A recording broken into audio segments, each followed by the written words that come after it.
Assalamualaikum warahmatullahi wabarakatuh. Di sini kami dari kelompok 10 memberisikan yang pertama ada Naufal Jaki Belami Pako dan ada Agam Farel Fadlur Rahman dan Agnes Panjaitan.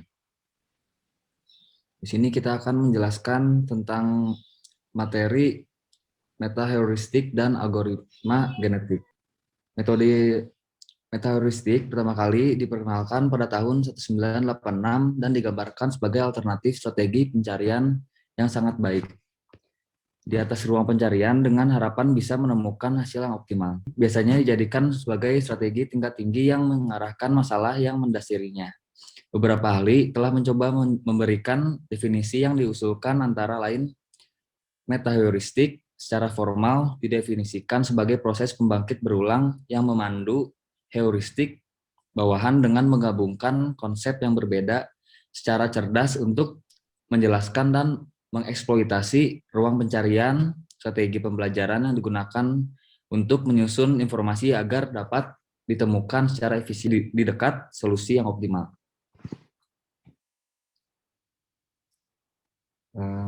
Kemudian genetik algoritma.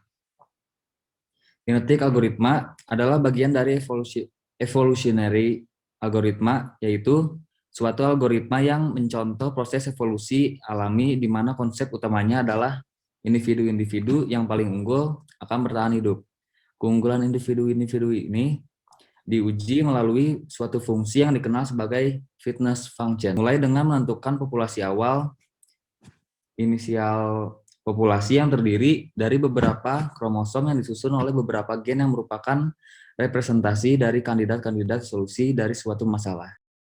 Jadi di genetik algorithm ini prosesnya dimulai dengan menentukan populasi awal atau initial population yang terdiri dari beberapa kromosom. Nah, kromosom itu kan pengertiannya molekul yang mewakili sebagian atau keseluruhan dari gen.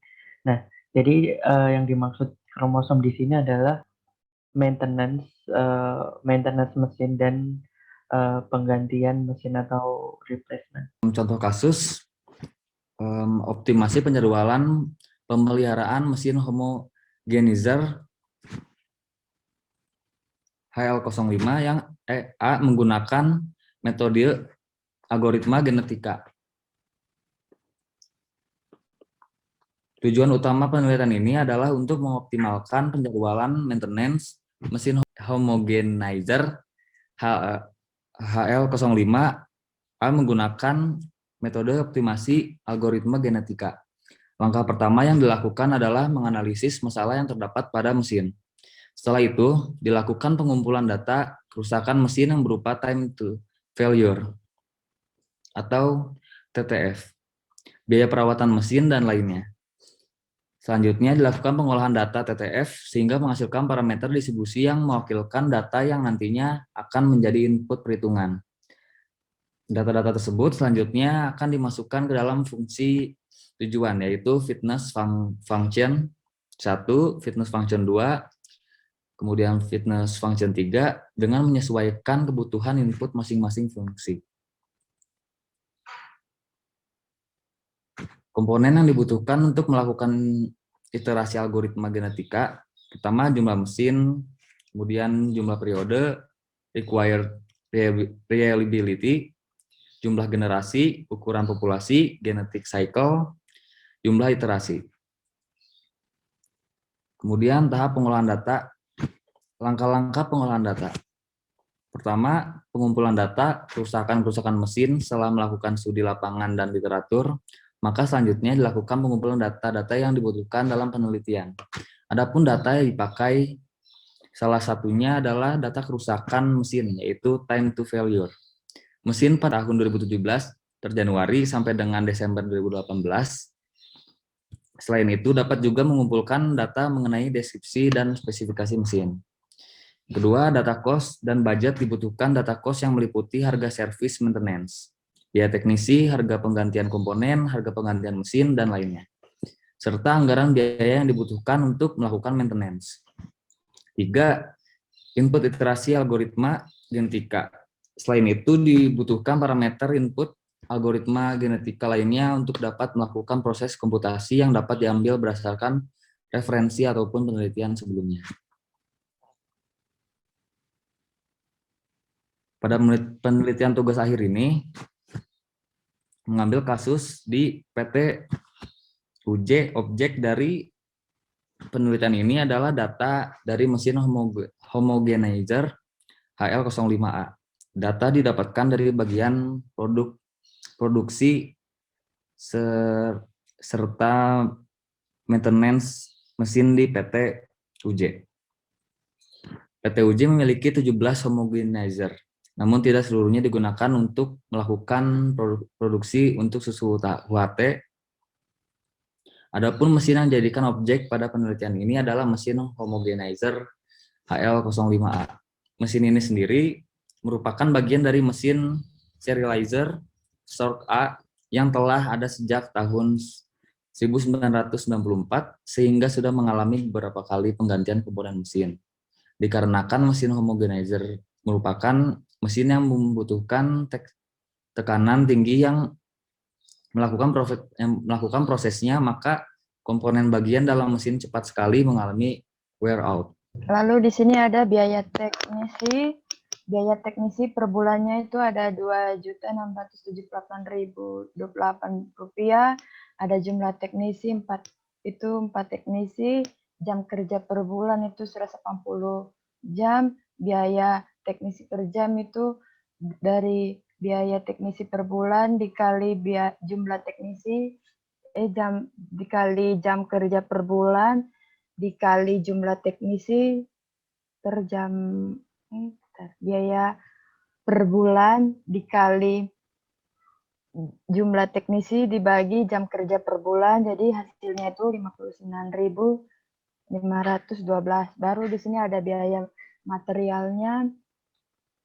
Biaya materialnya itu ada valve set and disc itu 300, satuannya pak, piston 1.590.000 ada itu satuannya juga pak, motor 2.300.000, shifter 3 juta, spindle 250, shear plate ada 138.000, selang 120.000, o-ring 25.000, regulator angin 150, lalu ada maintenance cost, total biaya pekerja 3.198.755, total biaya komponen ada 20.107.000, terus ada total biaya maintenance 23.305.755 rupiah, jumlah perawatan mesin ada 32, maintenance cost itu ada 728.304.800. Lalu di sini ada data fixed cost. Fixed cost itu merupakan biaya tetap, jumlah tetap dalam proses perawatan mesin. Berikut merupakan data biaya tetap yang ditetapkan oleh perusahaan. Ada pajak mesin, ada homogenizer, itu 2 juta per tahun, lalu ada pajak mesin per satuan jam, itu ada 2 juta dibagi 12 bulan, jadi hasilnya 166.667 per bulan. Lalu ada bahan baku diisi ulang setiap minggunya sebanyak 5 liter, harga bahan bakar per liternya adalah 13.616 dan berikut merupakan perhitungan biaya bahan bakar.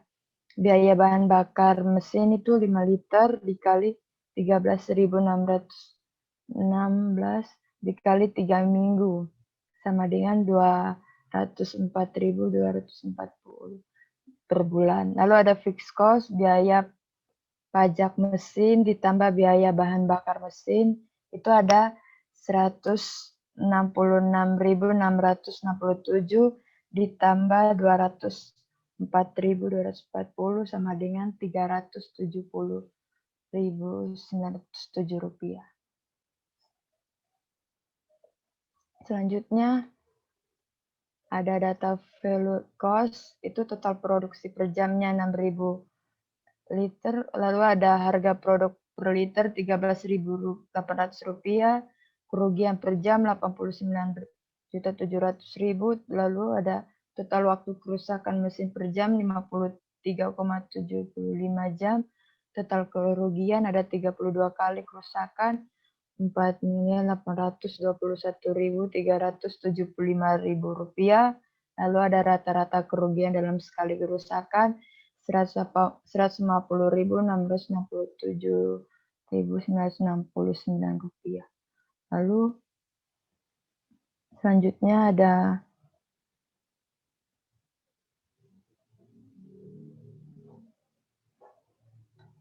parameter ekonomi teknik. Parameter ekonomi teknik yang digunakan adalah inflasi pada Januari sampai Desember 2018. Dan ditemukan bahwa tingkat inflasi rata-rata adalah 3,20% dan data inflasi 2019 itu ada di samping. Lalu ada penentuan plotting distribusi time to value. Itu penentuan distribusi dari data TTF dilakukan dengan melakukan uji Ederson-Darling. Dengan melakukan uji Ederson-Darling, maka dapat diketahui jenis distribusi yang mewakili data TTF komponen kritis. Hal tersebut dapat diketahui dengan melihat nilai AD. Apabila semakin kecil nilai AD, maka semakin mewakili distribusi data. Selain itu, dapat dilihat juga melalui nilai p-value yang digunakan untuk mengetahui apakah hipotesis diterima atau tidak. Penentuan parameter distribusi time to value. Pada tahap ini akan dilakukan penentuan parameter distribusi dari data time to value untuk melakukan parameter distribusi berdasarkan distribusi yang mewakili untuk melakukan proses penentuan parameter yang distribusi ini menggunakan bantuan software AV-SIM plus 90. Dan ini adalah data-datanya, TTF. Mesin Mogizer. Penentuan selanjutnya ada penentuan mean time to value itu atau MTTF. Perhitungan MTTF dilakukan berdasarkan distribusi data yang mewakili. Distribusi yang mewakili data TTF mesin adalah Welbu. Perhitungan MTTF untuk mesin homogenizer HL05A dapat dilihat pada tabel di samping. Selanjutnya, Kemudian yang selanjutnya, ini adalah langkah-langkah dalam menentukan algoritma genetika. Langkah-langkah dalam menyelesaikan suatu kasus menggunakan algoritma genetika. Nah, langkah yang pertama itu membentuk encoding dari solusi. Nah, encoding dari solusi pada awal iterasi itu cara pertamanya adalah membentuk matriks dengan dimensi n kali t yang bernilai 0. Nah, kemudian langkah kedua adalah menentukan peranan kromosom. Pada tahapan ini menjelaskan bahwa hal yang berperan sebagai kromosom. Nah, kromosom itu suatu molekul yang mewakili sebagian atau seluruh genetika. Nah, dalam studi kasus ini, kromosomnya itu diwakili oleh tindakan maintenance atau perawatan serta replacement atau penggantian mesin.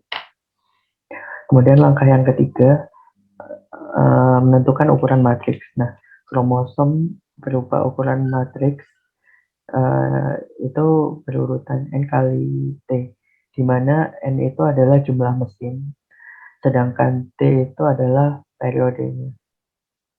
Di sini N-nya kita masukin satu mesin, kemudian dengan jangka waktu selama 24 bulan atau 2 tahun.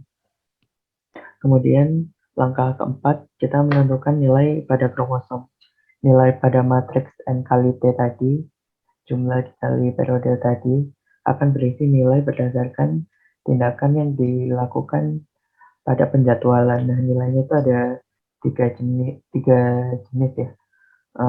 Pertama 0, 1, dan 2. 0 itu tanpa tindakan, 1 perawatan atau maintenance, dan yang nilainya 2 itu harus dilakukan penggantian. Kemudian langkah yang kelima adalah menentukan fungsi kecocokan. Tahapan ini tuh tahapan pendefinisian fitness function yang digunakan untuk menghitung nilai fitness sebagai nilai ukur dalam optimasi. Jadi nilai fitness di sini tuh sebagai fungsi tujuan dari studi kasus ini.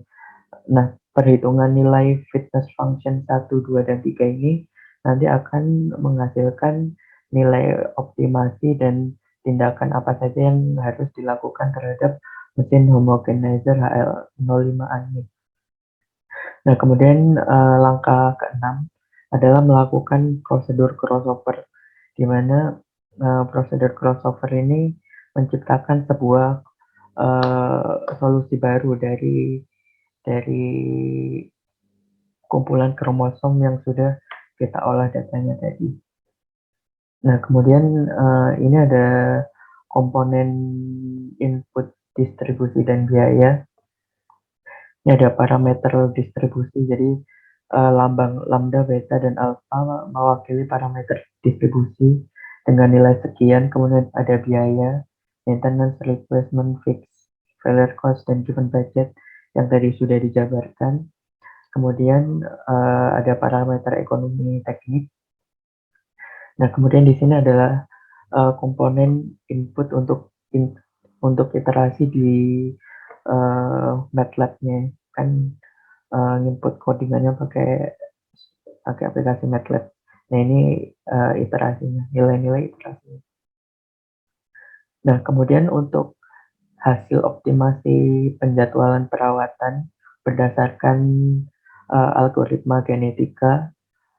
Nah, tadi kan sudah dijelasin ada untuk fungsi tujuannya kita ada 3 fitness function. Nah, fitness function yang pertama ini itu merupakan fungsi kecocokan dengan menggunakan bobot terhadap total biaya serta reliability. Nah, tabel di samping ini merupakan ringkasan hasil dari pengolahan algoritma genetika dengan fitness function 1. Nah, kemudian ini hasil komputasinya menggunakan fitness function 1.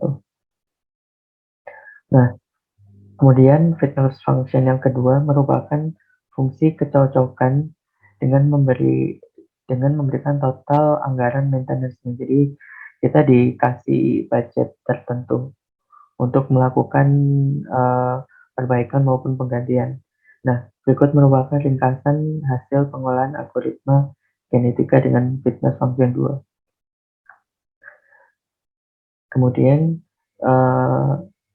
fitness function yang terakhir, fitness function 3, yaitu fungsi kecocokan berdasarkan nilai reliability yang diinginkan. Nah, berikut merupakan ringkasan hasil dari pengolahan algoritma genetika dengan fitness function 3. Nah, setelah mendapatkan fitness function ke-1, 2, dan ke-3, nanti tuh kita bakal dapat skenario. Jadi kayak time schedule kapan di hari keberapa dan kapan harus melakukan maintenance atau penggantian mesin. Nah, kemudian dari skenario-skenario tersebut akan diketahui mana yang paling optimal, mana yang membutuhkan waktu yang paling sedikit, dan yang mana yang akan memakan biaya paling sedikit. Berikut referensi dari makalah, yaitu di mana ini merupakan makalah dengan studi kasus yang kita ambil. Baik, sekian presentasi dari kelompok kami. Kurang lebihnya mohon maaf. Wassalamualaikum warahmatullahi wabarakatuh.